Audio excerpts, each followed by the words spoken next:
বাবা গো, মহারানী দেখি নাস্তা নিয়ে বসে গেছে। খাবার দেখলে আর সহ্য হয় না না? ডিম খাচ্ছে আবার। ওকে যে ডিম ঠুসতে চাও, ওদিকে যে থাল বাসন গুলো রয়েছে, এটা থাল বাসন, সেগুলো ধোয়া লাগবে না? আর এখানে বসে বসে ডিম গিলতিছ, নাস্তা করতেছ। ভালো খাবার দেখলে আর সহ্য হয় না, তাই না? ঠিক আছে মা, আমি বাসন কোসন সব ধুয়ে তারপরেই খেতে বসছি। মা, কি রে, কিছু বলবি? তোমার বাবা বলছিল জামা কাপড়গুলো পুরানো হয়ে গেছে, ছিঁড়ে গেছে, একটা থ্রি পিস এনে দেবো ওকে? বাবা, তোর বউ তো বাপের বাড়িতে কিছু নিয়ে আসেনি, না ফার্নিচার না ঘরের অন্য কোনো জিনিস। তার আবার এটা দাও ওটা দাও, কিছু কিনে দিতে হবে না। ছেঁড়া জামা পরে যখন বাপের বাড়ি যাবে, বাপ ভাই দেখলে তখন ঠিকই কিনে দেবে। ঠিক আছে, আসছি। আচ্ছা শোনো, মায়ের ওষুধ ফুরাই গেছে, মায়ের ওষুধটা নিয়ে আসো। আচ্ছা ঠিক আছে। আর কিছু বলবে? শোনো না, আমার না চটপটি বা ফুচকা খাইতে ইচ্ছে করতেছে, তুমি কি নিয়ে আসবে? আচ্ছা দেখতেছি।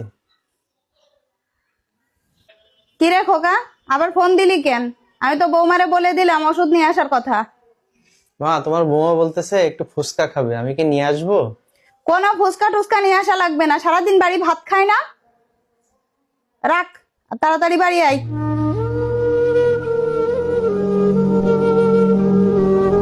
কি ব্যাপার, মন খারাপ তোমার? হাত ছাড়ো। তুমি যে রুমে আসছো, তোমার মায়ের পারমিশন নিছো? তুমি যে আমার পাশে এসে বসছো, তুমি তোমার মায়ের পারমিশন নিছো? তুমি আমার হাত ধরতেছো, তোমার মায়ের পারমিশন নিছো? তোমাদের মতো পুরুষদের না কি বলবো, আর তোমাদের যত পুরুষত্ব নাই চার দেওয়ালের মাঝখানেই থাকে। এর বাইরে তোমাদের পুরুষত্ব হারিয়ে যায়। যখন চার দেওয়াল থেকে আমরা বের হই, তখন আর তোমরা কিছুই বলতে পারো না। তোমার মা বোন দিন রাত 24 ঘন্টা আমাকে যাই বলুক না কেন, তোমার মুখ থেকে তখন আর কিছুই বের হয় না। আর এখানে এসে তোমার দরদ উতলায় উঠে, তাই না? আমি সব কিছু ছেড়ে, আমার বাবার বাড়ি এত কিছু সবকিছু ছেড়ে তোমার হাত ধরে তোমার বাড়িতে এসেছি। তুমি আমাকে বিয়ে করে নিয়ে এসেছো, কোনো চাকরানি নিয়ে আসোনি। অথচ তোমার বাড়িতে সারাদিন খাটাখাটনি করে এত কাজ করে দুটো খেতে গেলেও তোমার মায়ের কথা শুনতে হয়, সেখানে তুমি একটা প্রতিবাদ করো না। তোমার বোন দিন রাত 24 ঘন্টা নানান কথা বলে, সেটাও আমি সহ্য করি। সবকিছু সহ্য করে নিতাম, বুঝছো?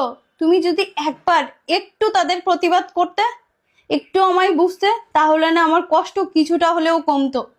তোমাদের মতো পুরুষদের জন্য না, আসলে তোমাদের পুরুষ বলবো না, তোমরা আসলে কা পুরুষ, যারা চার দেওয়ালের মধ্যেই শুধু বউকে ভালোবাসতে জানো, বউকে প্রোটেক্ট করতে জানো না।